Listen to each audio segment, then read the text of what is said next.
بسم اللہ الرحمن الرحیم۔ اللہم صلی علی سیدنا و مولانا محمد وعلی آل سیدنا و مولانا محمد واصحاب سیدنا و مولانا محمد وبارک وسلم وسلم علیہ۔ استغفر اللہ ربی من کل ذنب واتوب الیہ، اللہم اجرنی من النار۔ محترم میرے بھائیوں اور بہنوں، ایک چھوٹا سا عمل لے کے آپ کی خدمت میں حاضر ہوں۔ کوشش کیجئے گا کہ آپ اس پہ ضرور عمل کریں اور دوسروں تک بھی اس کو پہنچانے کی کوشش کریں، تو انشاءاللہ آپ کے لیے بہت سارے فائدے ہوں گے۔ یہ حدیث طیبہ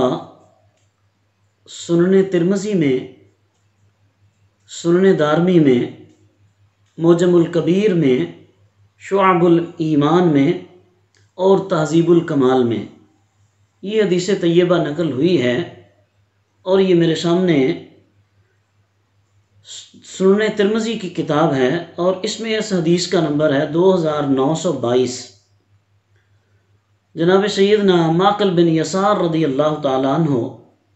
آپ حدیث طیبہ کے راوی ہیں، بیان کرتے ہیں کہ حضور نبی کریم صلی اللہ علیہ وسلم نے ارشاد فرمایا،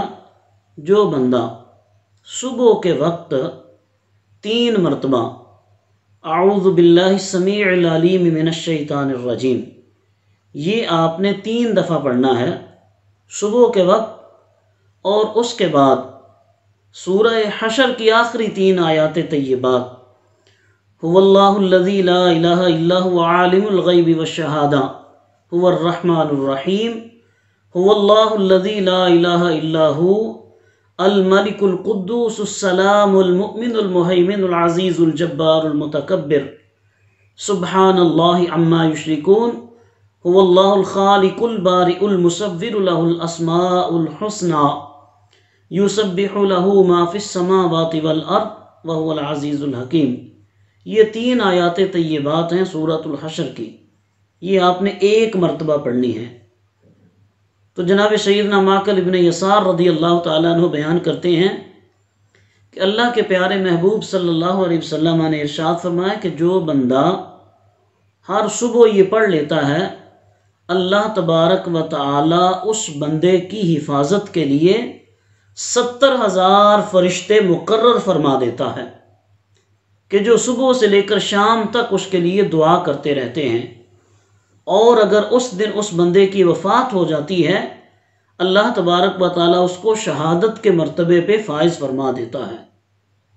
اور اسی طرح اگر کوئی شام کو پڑھ لیتا ہے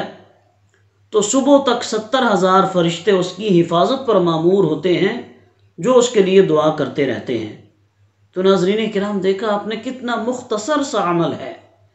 کہ آپ کا کتنا وقت لگے گا، 1 منٹ بھی آپ کا شاید نہ لگے۔ 3 آیات ہیں، اور اس سے پہلے آپ نے 3 مرتبہ اعوذ باللہ السمیع العلیم من الشیطان الرجیم، یہ آپ نے 3 دفعہ پڑھنا ہے، اور اس کے بعد سورہ حشر کی آخری 3 آیات کو آپ نے 1 دفعہ پڑھنا ہے۔ صبح یہ عمل کریں تو شام تک فرشتے آپ کی حفاظت کرتے ہیں، شام کو آپ یہ عمل کریں تو صبح تک فرشتے آپ کی حفاظت کرتے ہیں، اور پھر وہ آپ کے لیے دعا بھی کرتے رہتے ہیں۔ اور اگر اسی دوران کسی کی وفات ہو جاتی ہے، کوئی بندہ فوت ہو جاتا ہے کہ جس نے یہ عمل کیا ہے، اللہ تبارک و تعالیٰ اس کو شہادت کی موت عطا فرماتا ہے۔ ناظرین، دعا کریں کہ اللہ کریم ہم سب کو یہ وظیفہ کرنے کی توفیق عطا فرمائے، اور ہم سب کو اپنی حفظ و امان عطا فرمائے۔ آمین ثم آمین۔